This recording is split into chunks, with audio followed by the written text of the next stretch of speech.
Muy buenos días a todos y todas los presentes en este evento tan importante e histórico para nuestro país. Un saludo muy especial al doctor Gonzalo Sánchez, director general del Centro Nacional de Memoria Histórica, a la doctora Isabel Albaladejo, coordinadora de la Fundación de Justicia Transicional del PNUD, a la doctora Andrea Echazú, de la Oficina de Derechos Humanos de las Naciones Unidas, y a la doctora Patricia Linares, asesora de la Dirección del Centro Nacional de Memoria Histórica, a las organizaciones representantes de las víctimas, a los conferencistas y académicos que nos acompañan el día de hoy, así como a los archivistas y demás profesionales interesados en esta materia.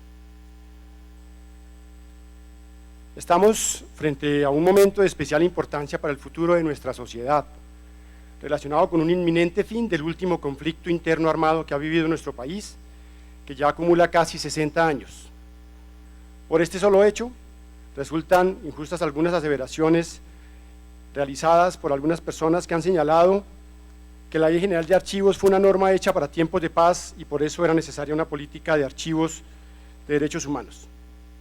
Nada más alejado de la realidad y la verdad.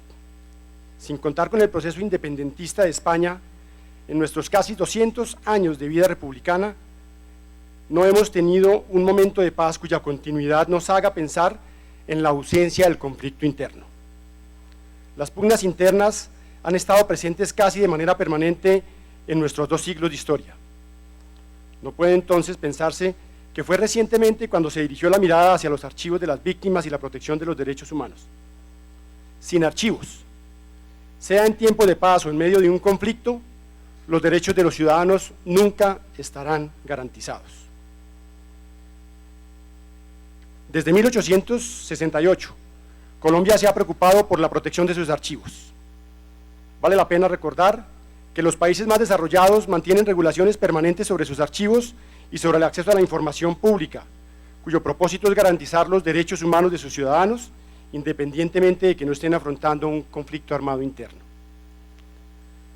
Las experiencias internacionales frente a esta materia tienen como común denominador, en la mayoría de los casos, la ausencia de una política de archivos anterior a la identificación, recolección, acopio y protección de archivos sobre violaciones a los derechos humanos por parte de regímenes totalitarios, muchos de los cuales ni siquiera fueron entregados de manera voluntaria por quienes cometieron tales violaciones, sino que al contrario, en su mayoría se mantuvieron ocultos por años hasta que algún suceso afortunado permitió su recuperación y protección.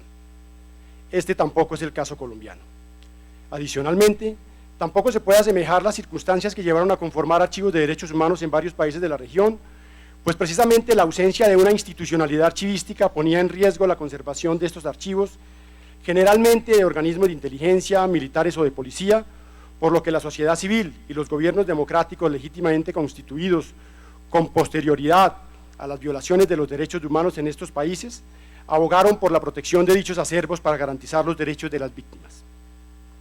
En el caso colombiano, sin descartar la pérdida de documentos que registran violaciones a los derechos humanos, la existencia de la Ley General de Archivos y las normas posteriores establecidas por el Archivo General de la Nación han permitido la adecuada protección de muchos archivos públicos que contienen documentos relativos al conflicto armado interno. Desde la expedición 1448 del 2010, el Archivo General de la Nación ha realizado seguimiento detallado a las entidades que conservan documentos relacionados con el conflicto armado que conforman, a su vez, el Sistema Nacional de Atención Integral a las Víctimas del Conflicto, y ha propuesto planes de mejoramiento archivístico para proteger estos documentos, los cuales hemos reiterado deben mantenerse entre los archivos públicos de dichas entidades y por ningún motivo deben constituir un archivo separado, disgregando la memoria institucional de dichas entidades y de la sociedad, afectando el principio archivístico de integridad de los fondos. Por lo anterior, resulta de especial importancia recordarles a los asistentes a este importante evento que tanto el Archivo General de la Nación como el Archivo Nacional hasta 1989 representan la institucionalidad archivística de la Nación. Estas 2 entidades juntas suman 146 años de vida jurídica protegiendo la memoria histórica de los colombianos, no en un sentido restringido, sino en su sentido más amplio.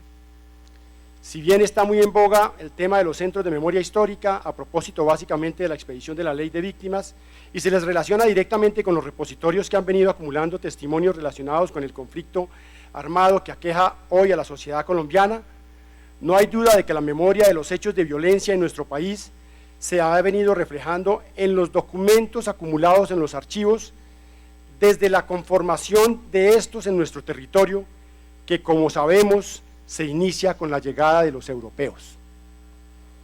Desde el mismo siglo XVI aparecen registros, hoy bajo custodia del Archivo General de la Nación, que nos ilustran sobre el individuo y su relación con el aparato administrativo del momento. Es así como en los diferentes fondos documentales que dieron lugar a lo que se llamaría en 1868 el Archivo Nacional y posteriormente en 1989 el Archivo General de la Nación, dan cuenta de tales hechos y por supuesto no puede faltar en estos aquellos documentos relacionados con la violencia.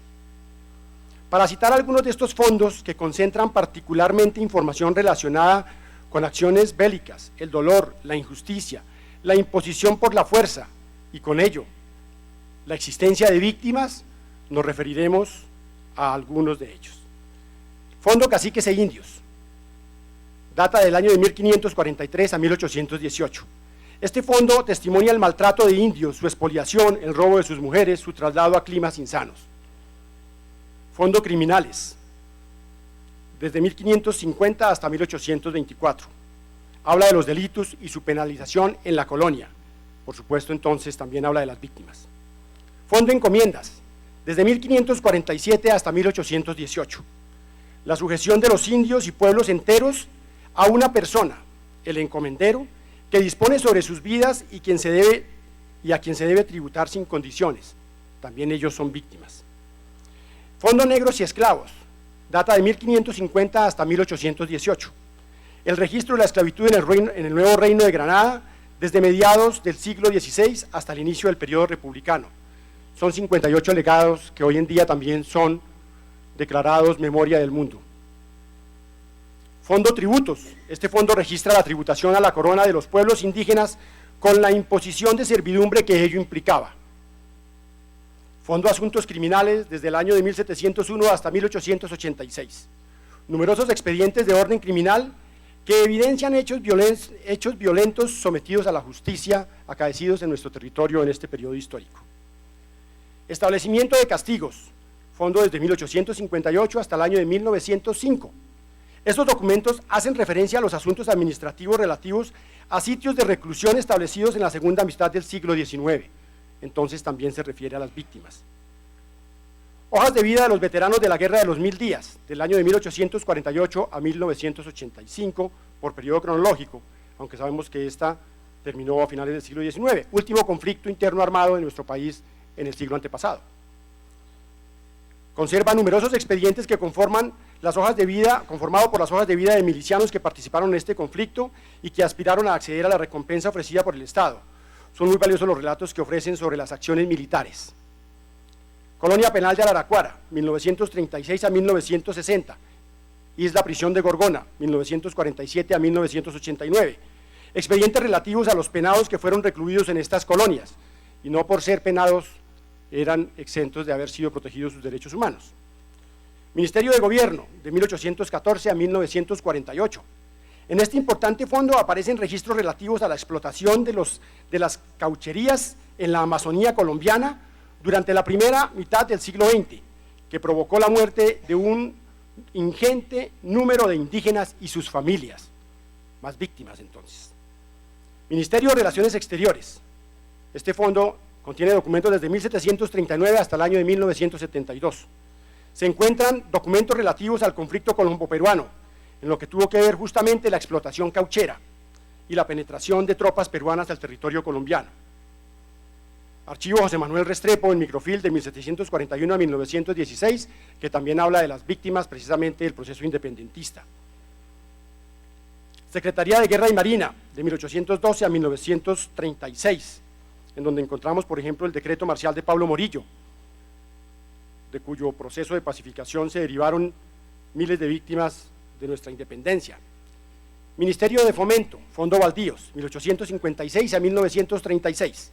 En este fondo aparecen testimonios relativos a la compañía United Fruit Company, que tuviera que ver con la masacre de las bananeras en el año de 1928. Es decir, seguimos hablando de víctimas. Seguramente también en los archivos americanos que fueron trasladados a España antes de la independencia, se encuentran documentos que registran violaciones a los derechos humanos de los ciudadanos americanos a manos de las tropas realistas durante el proceso de independencia. Con lo cual, no podemos pensar en que estamos frente a un acontecimiento del todo novedoso en cuanto al papel de los archivos en el deber de memoria histórica. Con esto significa que llevamos muchos siglos preservando la memoria de los colombianos, pero también la memoria de las víctimas. Para concluir, el Archivo General de la Nación ha trabajado de manera articulada, armónica, sistemática y permanente con el Centro Nacional de Memoria Histórica en la elaboración de la política de archivos de derechos humanos que hoy se presenta, y mantiene una visión integral e integradora de los archivos públicos y demás archivos del Estado, como producto de la cual se reitera la necesidad de identificar los documentos relacionados con las violaciones a los derechos humanos durante el último conflicto armado interno del continente. Apoya las iniciativas para proteger estos documentos contra cualquier posible riesgo que amenace su desaparición. Promueve y apoya las iniciativas para que se permita el acceso a los documentos que no tienen reserva legal o constitucional. Comparte la tesis de contar con un inventario de los archivos que tienen documentos relativos al conflicto armado interno, respetando siempre el principio de procedencia, orden original e integridad de los fondos, según el cual los documentos se deben conservar en las instituciones productoras, sin ser desmembrados o separados del fondo de archivo al cual pertenecen, rompiendo gravemente el vínculo archivístico que existe entre cada documento de una serie documental o de un expediente de archivo. Igualmente, como ha ocurrido en estos 146 años, el Archivo General de la Nación, en concordancia con lo establecido en la Ley General de Archivos, deberá garantizar la transferencia de todos los documentos que den cuenta del último conflicto armado interno que vivió nuestro país y que están en poder de entidades públicas, con el fin de que las próximas generaciones de colombianos puedan consultarlos libremente, tal como ocurre con los más de 60 millones de documentos que desde el año de 1541 hasta nuestros días hemos custodiado celosamente y dispuesto para consulta de todos los colombianos sin restricción de ninguna clase, algunos de los cuales he hecho referencia en esta presentación. Estamos seguros que el ejemplo que Colombia le da al mundo con esta política, que viene a complementar la política archivística formulada por el Archivo General de la Nación, función asignada con exclusividad en virtud de la Ley 594 del 2000, podremos garantizar los derechos de las víctimas, así como los derechos de todos los colombianos, a conocer la verdad para no repetir las causas que originaron el conflicto y con las graves violaciones a los derechos humanos en nuestro país. Muchísimas gracias.